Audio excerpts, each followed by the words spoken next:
Hi, and welcome back. This video is literally going to be about two things. One, what are budgets?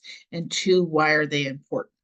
I have talked to a lot of people who felt like budgets are restrictive, and some people will feel that way because they feel like if they don't have a budget set up, then they can just spend however they want to. And as long as there's still a roof over their head and food in their stomachs and gas in their tanks, they're good to go. The problem is that works for the short term, but not the long term, and that there are some of us who not having a budget really scares us into analysis paralysis almost, in that we're so worried about not having enough money to do the things we need to do that we don't spend any money at all. And then therefore we're under undue stress, and we're always concerned with, well, can I spend $5 to get this coffee that I want today? Can I spend $100 to get this set of headphones that I need? Can I spend, $10 to get a pack of socks or a new pair of shoes, or um, maybe a steak instead of tofu, or whatever the case may be for you. We have two ends of the spectrum, but I want you to not think of budgets as being restrictive, but really think of budgets as a roadmap for your money. All you're doing is taking the money that's already coming into you and telling it where to go. So those categories can be any category you want them to be. I would ideally have you include things like rent, fuel, insurance, food, things like that. But it can also be, I want this money in this account or this budget to be able to be whatever I want it to be for. It's a no rules account. It can be for saving for a house, saving for retirement, saving for a wedding, saving for a pet. It can be uh, a trip you want to take, a meal you want to go eat, an experience you want to have, a tattoo. Any of these things can be in a budget. All it is telling your money where to end up. Because if we don't tell our money where to end up, it oftentimes grows legs. It walks away. We don't know where it went. And so we are flowing through the money from income to intentional spending. And that's really what it becomes. It becomes us choosing spending and how we're spending the money, rather than us um, accepting where the money has been spent in the first place. And it creates a really clear picture for you. You know when all of your expenses and due dates are. You know when stuff's going to be drafted out of your account. You know when you're going to get paid, hopefully. Um, Subscriptions are one of those big things that we sign up for things. We sign up for a free trial, forget to cancel it, whatever the case may be. And then our bank account doesn't match what we think we should have. And oftentimes it's $10, $5, $20. And when we add them all up, it's 100 or 150 or $200. And so we're concerned. We're going, what the heck is happening?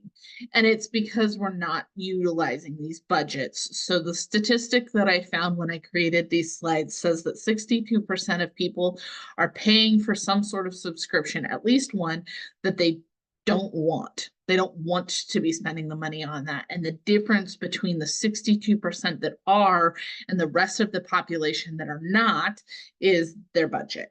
So the next slide is, why are these budgets important? And I've kind of already alluded to this, but budgets help you know where your money's coming from, when your money is coming, and then where it's going. It allows you to do things like reach your goals faster, because now you've prioritized your goal over your coffee, or your goal over the subscription you didn't realize you were paying. You can see deficits and money strains, like those subscriptions, like that gym membership you're not going to, like that, ooh, maybe I thought I was only getting coffee 4 times a month and I'm really getting it 7 times a month. It can include any and all categories you want to, and should include all current debts and subscriptions at the very least. Current debts, subscriptions. I would also add any monthly expenses. So the example that I want to bring into this is, and I've said this in videos before, that in 2015, I made $80,000. Now I couldn't tell you where it went. So much so that I lived in a 1-bedroom converted chicken coop in 10 Mile, Oregon, living paycheck to paycheck because I didn't budget anything. And so somehow I was spending $80,000 and was still living in a chicken coop, right? So it's important to help us visually see that roadmap to get us to the places we want to go. Because at least for me, when I was living paycheck to paycheck, I sure as heck didn't want to be living paycheck to paycheck. And remember that this is a living document. This is going to change over time. In 2015, I didn't have a child. I had given away both my dogs because I was gone so much, because I was working so much outside of the home. I didn't own a house yet. My husband, boyfriend at the time, was paying for yet a completely other set of living expenses because he was working 2 hours away from me in Vancouver, Washington. And so now that situation's changed. His big spending is actually the fact that he has his own business and that we're getting that off the ground. We have a kiddo, we have 2 dogs, we've got 3 cats, we've got our own property. Like there's a lot of things that have shifted. And as we've paid off debt over the last 9 years from when I use this example here, we have different priorities on how we're spending money.